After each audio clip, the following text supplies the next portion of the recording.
Здравей! Здравейте! Ти се явяваш на кастинг за Big Boss.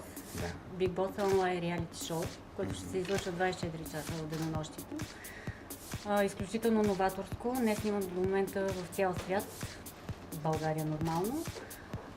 Комерциален проект, който залага изключително само на липсата на цензура и на сценарии вътре в къщата, в която ще се намират участниците. Бих желала да се представиш. Здравейте, първо казвам се Андрей Йовев, на 28 години. От една година живея в София, родом не съм от тук. Преди това бях в Гърция, като модел. В момента работя също това към модна агенция S-Line. Доволен ли си от тази агенция? Да, определено съм доволен. Имаме развитие. Зависи един модел докъде може да стигне. Това е много важно. Смисъл... От какво зависи докъде може да стигне един модел? От самия модел. Какво да ви кажа? При мен, аз не се задоволявам с една стъпала. Въпреки всичко, S-Line модел ти е достатъчно гръб. Да, определено. Искам да ти представя невероятния Алекс Слонски. Приятно ми. Знаеш, кастинга се излъчва с известното съдействие на No Limit. Ясно. И да те попитам какво те провокира всъщност да дойдеш на кастинг. Мисля, че съм достатъчно екстремна личност, има какво да покажа. Едно такова предаване ми стои много добре. Аз не обичам предаването, които имат сценарий. Харесва ми предаването, че няма сценарий, че е лайв, че е екстремно предаване, което ми допада. Затова съм тук. С какво се занимаваш по принцип? По принцип се занимавам... Извън моделството. Извън моделството имаме в едно радио, което е новаторско. Интересно. Да, Кое е? онлайн радио. Real Man се казва. То е за малко по-различните хора. Направена е една група, която действа във Facebook. Слушат ни от много държави. Определено е за хомосексуалните. Така, имам сутрешен блок. Всяка сутрин се събуждаме заедно. Какви са твоите наблюдения? Как се приемат на хомосексуалните хора в България? Ти си ходила по света, аз питам конкретно за България. България не знам как да ти го отговоря на този въпрос. Има, да знам, много ограничен жалост. Много. И не мисля, че някой е по-голям от хляба, за да съди друг. Всеки прави своя избор, с кой да си ляга. Мисля, че това си е личен избор, затова се нарича и личен живот. Да знам. На Запад наистина го няма това, което е в България. В България сме обратно на всички стандарти, които има по света. Дори да казваме по различен начин.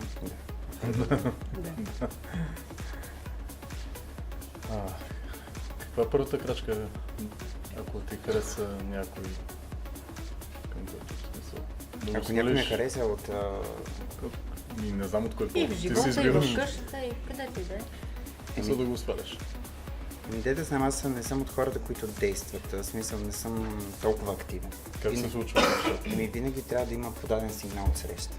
Аз никога не напада, защото малко просто може да прозвучи, но съм от демоде хората. В смисъл, по-нежната половинка съм, обичам да съм свален. Ухажен. Да, ухажен, романтична личност, може би затова не съм агресивен. Винаги съм бил на принципа бъди различен, бъди себе си, но никога не натрапвай себе си на околните, не парадирай с това. Не те ли преценя, че можеш да изпуснеш момента? Не. Не мисля, защото мисля, че всеки човек има една половинка в живота си. Всичко останало е просто флирт или игра. Ако тя чака също като тебе, ти да направиш първата крачка към нея? Едва ли, всеки си има съдба, никой не може да избяга от нея. Повярвай ми, нещата се завъртат. Колкото да се опитваш да бягаш от съдбата си, пак се озоваваш там, където трябва да си. Там на пътечка. Да. Коя е последната книга, която си прочел? По принцип аз не обичам да чета книги, обичам да ги създавам. Да ги създаваш, ти пишеш история. Със смисъл такъв, че да, обичам да участвам в история, не обичам да чета, обичам да се занимавам. Ето при мен се случило нормално, аз съм се родил така, затова мисля, че не е грешка, разбираш, това не е болест, която да излекуваш. Това си е нарушаване на хормоните, се появяваш така. Аз също мисля, че човек се ражда с такава способност, не се придобива в последствие. Аз съм на мнение, че всеки човек има заложени в него да бъде и бисексуален, и хетеросексуален, и хомосексуален. С жена бил ли си? Първият ми контакт, да. И от тогава разбрах, че не искам да съм също. Това беше най-голямата ми грешка. Смисъл такъв беше една пянска история, да. Но... Отчиташ го като грешка, не като опит, който ти е бил? Не знам. Виж, аз не искам да съм с жена, обаче пък искам да имам деца. Това е много странно. И тия деца да са по естествен път. Само Шварценегер забранява Вече. един филм. Да. Да. Вече няма проблем за това нещо, Да, така да, че да, наясно съм, нещата но си твърде вероятно ще не Не искам да са направени с любов, не по изкуствен начин. Нали, фактически, ако вече не мога да имам деца, има достатъчно изоставени деца, които с удоволствие бих приел да Big осиновя. Boss е формат, който ще бъде затворен в къща, независимо наясно къде. съм. Това значи, че там ще бъдат събрани определен брой хора, които по един или друг начин ще се опитват да те провокират именно заради различната ти сексуалност. Това би те отказало или напротив би те накарало да ги направиш съпричастни към това, което си, в крайна сметка да разберат какъв си. Значи, първата моя мисия, която може би ще бъде, ще се сблъскам с хетеросексуални, които са напротив. Нали, в смисъл имат много против гей обществото и така нататък. Аз ще се опитам чрез думи да им обясня, че никой няма право да съди това общество. В крайна сметка, нали, всеки си избира неговия начин на живот, защото никой не се поставя на мястото на едно такова момче. Никой не ме е питал дали ми е лесно да живея този живот. Разбира се. Лесно ли да се живее живот? Определено в не, България особено в България не. Повярвай, защото ти по улиците, нали, сега няма да казваме обидните думи, които казват хората, не искам да падам толкова ниско, но ти не го чуваш за първи път. Ти на ден си да чуеш това тесно, как да ти кажа, това е психика, разбира се. И как ти излъчиш психиката на всички тези Това мотиви? постоянно да не осъзнаеш, че, например, когато израстваш, особено в училище, хората ти се подиграват, че си различен, че имаш различен глас. Как приемат родителите тази Аз много се радвам, че родителите са малко хора и са за това. Все пак, в крайна сметка, съм честен. Мисля, че един родител, заради различната сексуалност, и точно това исках да кажа, защото тези хора, които са най-много се подиграват на такъв тип обществото, като в него не се знам дали те са на какво да правят. Кога ще се прави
телефони, фейсбуци и така нататък.